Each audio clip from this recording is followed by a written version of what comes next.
So that's what the big baddie looks like. Let's talk about it. Hey everybody, this is Melanie from Screen Time with Mel, and we are going to talk about the Winchesters Season 1, Episode 3 right now. Alright, so I just got finished watching the episode, and they went with the old formula on this. They started with something happening and flashed a title screen, and then they go through solving the case. Now, there is the underlying tone of one group of friends is going to find out more about the Akrita and why the monster box isn't working anymore, and the other group is going to solve the case. So they are kind of working in duos again, with one person back home kind of holding down the fort. Not a huge fan of this. I kind of like it when they all go solve the case together, only because I like the idea of the quartet working off of each other instead of just the duos, because the duos feel a little bit too much like Supernatural to me. But that's okay. That's okay, as long as they keep coming back together and maybe doing some episodes where they're all working together. But I understand why they separated this time, because Mary's so hyper-focused on finding her dad and finding out more about what's going on with what he's hunting, which is the Akrita, and also finding out why the monster box isn't working, which is what they need to help. We go through the episode, and they are looking for, I think they're calling it the Baby Yaga. I've heard of a similar monster, the Baba Yaga, through Lost Girl. Don't know if you guys seen that. Let me know down below if you have.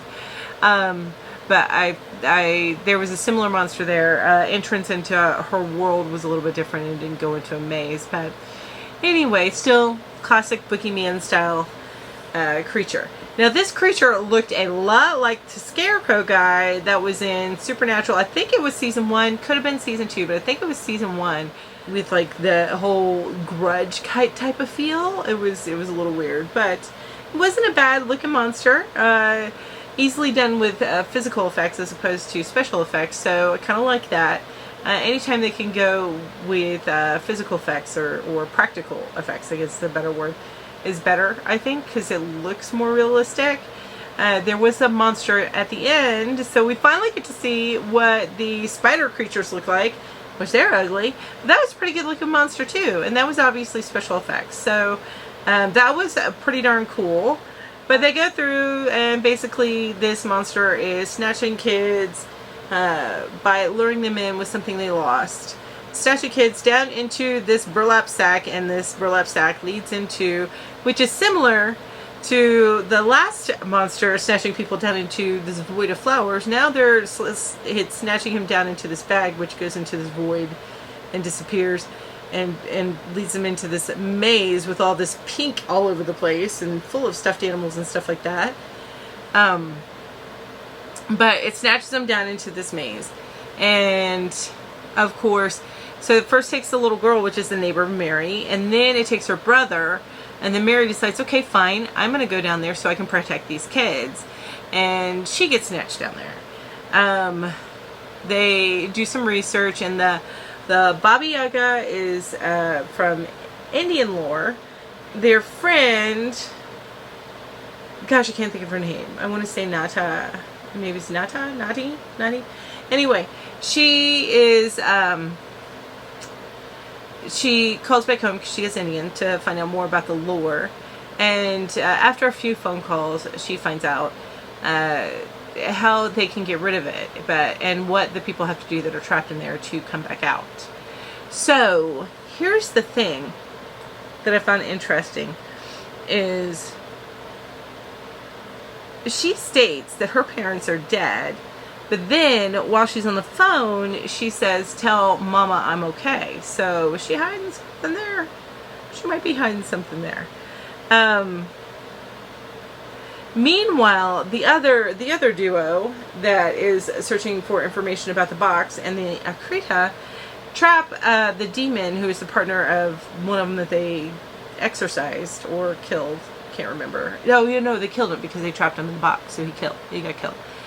But they question him, and they find out that this guy came up to help the Akrita because the Akrita's going to kill everything, and they're making a deal with them so that they survive while the Akrita kills everything. So, and then here's something interesting.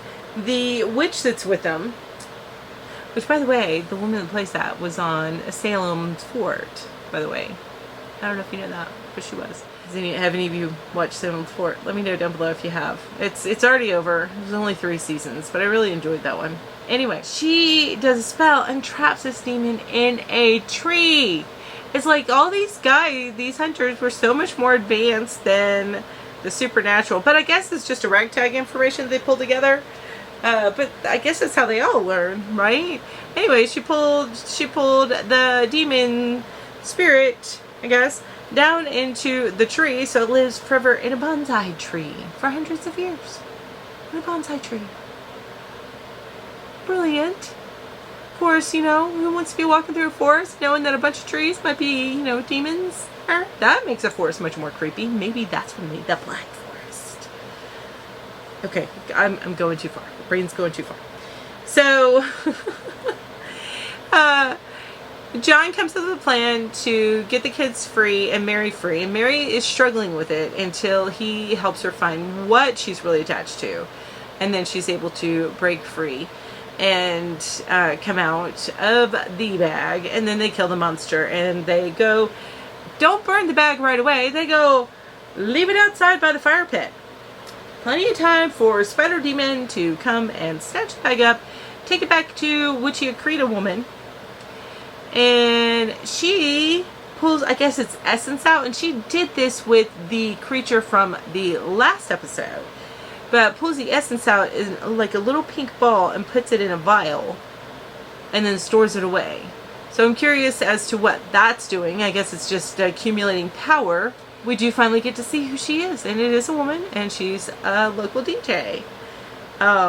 So I find that fascinating. Of course, she's a redhead. Why do they always do this to redheads? Not that I'm redheaded and that worried about it, but come on. There's nice redheads out there. I mean, look at Charlie. She was nice. Right? Right? Don't know why I'm doing this. So in a nutshell, that was the episode. A Monster of the Week type of episode. You get a little bit more information about the Akrita. Yeah, so what you guys think of this episode? Anything I missed that I should have talked about? Let me know down below. Ooh, at the end, Mary going on a date with somebody other than John. John, you like the girl, you got to step up your game, be a little bit more bold. Kind of the guy that Mary likes. Missed opportunity there. Yeah. But anyway, she ends up going on a date with a guy that she meets at the movies. Of course, in my mind, I'm thinking this is really a demon, or this is another Akrita, and he's going to try and kill her down the road. Anyway, I said it here first, right? We'll see if I'm right. But, so that is the episode in a nutshell. Let me know if I missed anything down below. Let me know what you thought of it. I'd love to hear your thoughts. I'd love to have a little chat with you about it. Just put it in the comments down below. And if you enjoyed this video, then don't forget to hit that thumbs up button. It really helps other people like you find me. And if you haven't subscribed yet, and you like all things TV and some movies, and I am going to tell you that my interests run sci-fi and fantasy based. I do like some procedurals, but for the most part I'll probably do more sci-fi and fantasy based stuff on this channel, and superhero stuff. Then make sure that you hit that subscribe button and hit the bell so you're reminded each time I come out with a brand new video. Thank you all so much for being here. I really appreciate each and every one of you. You guys have an amazing day. Bye bye.